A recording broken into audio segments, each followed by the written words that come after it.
Yo, what's up everyone? This is Mooks here, back at it again. Back with another haul video for the month of June.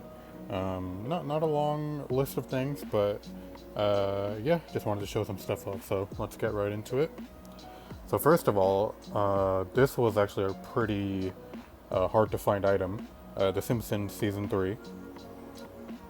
This one's actually like one of the more rare of the classic seasons because this one features the infamous Michael Jackson episode, which ended up being banned last year. So a lot of people were like trying to find this version specifically and like throw it on eBay for a bunch of money. So that was kind of annoying. But I was able to find it at this record store downtown. I ordered online, of course. But yeah, this record store called Sonic Boom.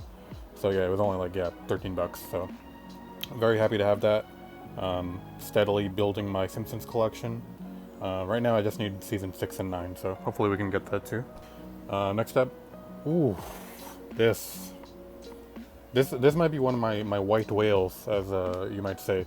Another out-of-print item that, yeah, I just couldn't find anywhere until one day. I think on eBay I found a listing.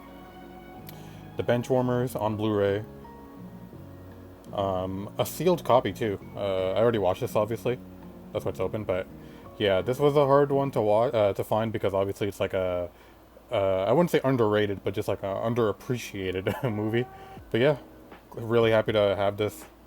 Tons of replay value, and stuff like that. Like, it's cool like owning stuff on DVD and Blu-ray that you used to watch all the time as a kid. Because now it's like the versions that you get now have like deleted scenes and like behind the scenes stuff that wasn't included on like the VHS. So yeah, it was cool like seeing all the extra features that came with it. So next up, we got First Blood, starring Sylvester Stallone, also known as Rambo 1. Maybe you've heard of the Rambo series before. It kind of devolved into like a very dumb run and gun, hyper violent like action type of movie. But the first one was actually like very significant and powerful, and actually had a message behind it.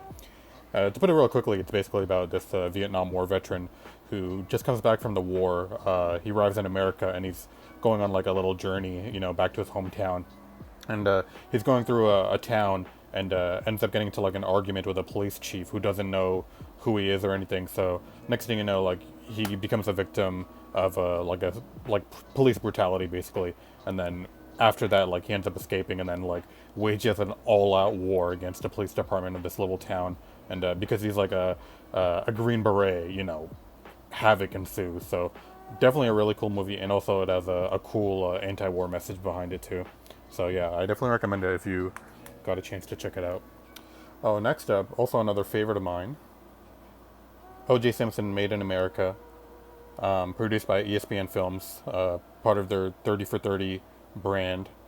This was one of my favorite documentaries, I think.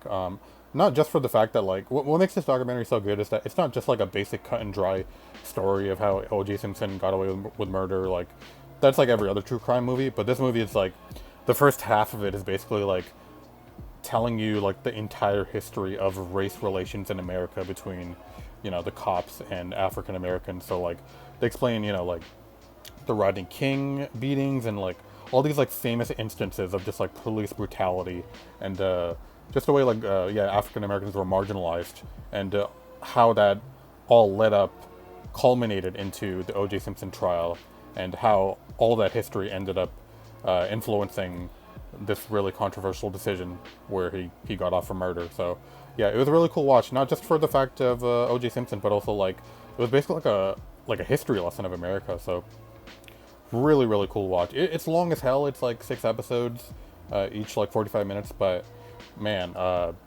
definitely very, very educational and worth the watch for sure. So yeah, I definitely recommend it. So next up, we got something a little more obscure. Yeah, it's called Never Let Me Go, starring Andrew Garfield, who you might recognize from The Amazing Spider-Man or The Social Network. But yeah, basically what this movie is about is it's like a romance movie, like a love triangle sort of situation.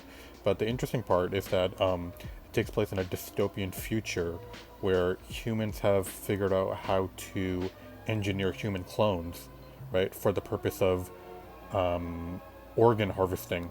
So basically, they make these clones and then they harvest their organs, then take those organs and then put them into real human beings and prolong their lives, right? So it follows these three characters who grew up in like a boarding school and then one day realize that they're actually clones, they're not human beings, and then they just have to like confront that and figure out like how do they live their lives in a meaningful way with the short amount of time that they have, right? So yeah, very interesting premise, very emotionally charged movie, good drama, well made. So yeah, if that sounds like something up your alley, definitely give it a chance. It's really good.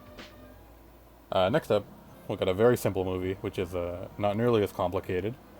Robin Hood, Disney's Robin Hood, which is basically the same old Robin Hood story, but featuring animals. So this movie was made in the 70s, and you can definitely tell it has like a really slow, weird pacing, which kind of really makes the movie hard to watch, unfortunately. I picked this up because it was only like $8, but yeah, it wasn't a great watch. I'll probably never watch it again, but I guess at the very least the animation was very cool, and it was cool to note that this movie actually ended up inspiring Zootopia, which you can kind of see like the main character is a fox, so yeah, so that's that.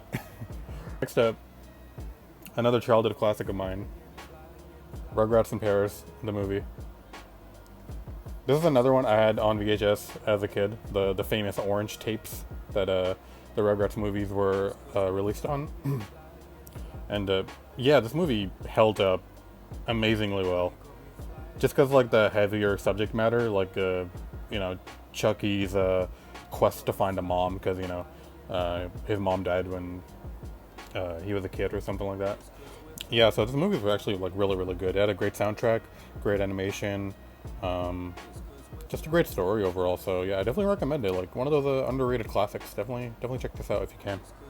So yeah, after I watched that, I was definitely in the mood to watch more Rugrats. So then, yeah, I went on Amazon the next day and ordered seasons 1 and 2 of the original show. So yeah, I was actually just watching season 1 this morning, and yeah, it also holds up really well. Definitely a different tone. Like the movie is like very heavy, but then the show is like, super lighthearted and just fun. So yeah, it's fun watching all these old episodes that I used to watch as a kid on YTV. So yeah, and can we talk about like Nickelodeon and their like gray disc art that they use on like every single TV show? Like these guys gotta like step it up, man. Like it's so uninspiring, and they use it for like all of their shows, including the Hey Arnold box that I bought. It was also the exact same thing, so it's a little lame. And yeah, lastly, just one minor little thing. Yeah, Otaku USA, the newest issue, August 2020. Pretty cool cover featuring My Hero Academia. Yep, featuring the usual, manga reviews, features, figures. You know what I mean?